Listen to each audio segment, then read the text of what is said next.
make it smooth. It turns out that I'm pretty good at replicating a topology, but I don't know how to get all these correct textures. But I do know how to cheat the correct textures. So I threw it into a vat of rubber, let the rubber harden, pulled out the casting, made a resin casting of that. And now when you want to smooth down a resin casting, you can use Bondo, you can use auto fillers, you can use putties and everything. My preferred thing is actually about 70 coats of this, auto primer. You just keep on spraying it. It drips like hell, but there's nothing that's easier to sand.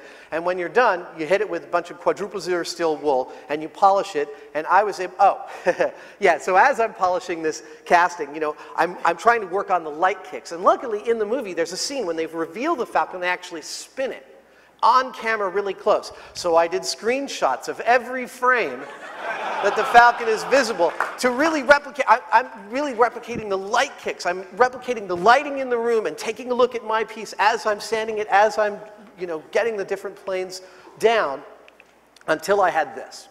And there's my Maltese Falcon.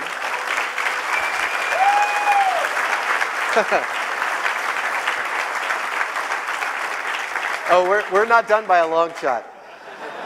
I'm obsessive, remember? So here I have this thing, which I now realize from the extensive amount of research that I've done, my Google foo and my arrogance tells me this is the most accurate replica of the Maltese Falcon that anybody has ever made up until now. And I'm pretty satisfied with it. It's got the shine, it's got all the light kicks, it has a lot of moxie, but it's not quite there because it's too light. The real Maltese Falcon weighs 41 pounds. It's lead. I wanted one made out of lead. So I figured, let's start with bronze.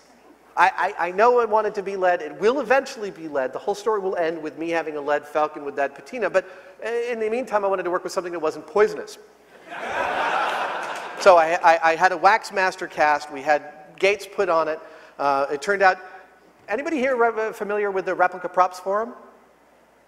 Oh, come on. The Replica Props Forum is a group of really good geeks, of people like me collecting, trading information on, and making their own props from movies that they want. Maps from Middle-earth, Stormtrooper costumes, everything.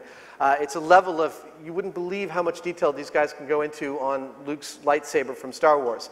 And one of my friends, I have a bunch of friends on the RPF that I've met over the years, actually many that I haven't met, but only via online. We've traded stuff back and forth, and one of them managed a foundry in Northern California, and he did all this work for me, taking my wax master, actually spraying it with the plaster and prepping it, setting it up in his forge, and actually pouring it in bronze. Here's the bronze master just coming out of the mold. Here it is sitting on a scale. You can see it weighs 27.5 pounds, which is close enough. It's actually unbelievably heavy when you go to pick it up.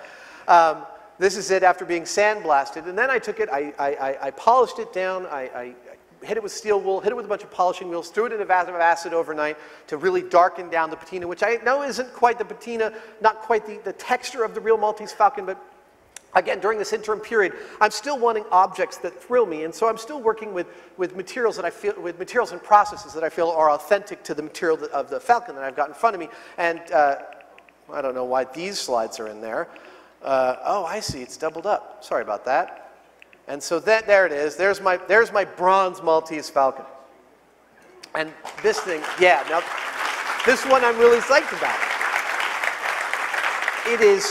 It's hilarious when you go to pick it up. The range of people's expressions when they go to pick it up. They grab it, it's really cold, and they can tell that it's heavy. And then they start to move it, and they get this expression like, wow, that's heavy. And then they try to tip it to lift it, and that's when they realize that it's actually much heavier than they were prepared for. And that a good 20% of people who go near it can't even pick it up. It's like, it's heavier than anything they handle in the normal course of their daily lives.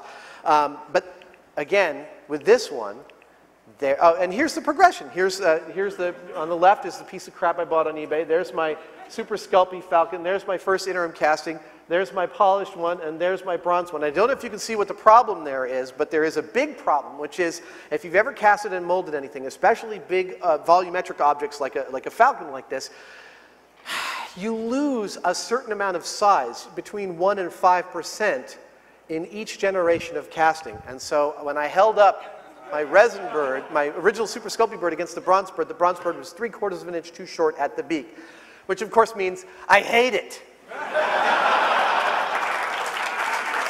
It's nothing but an interim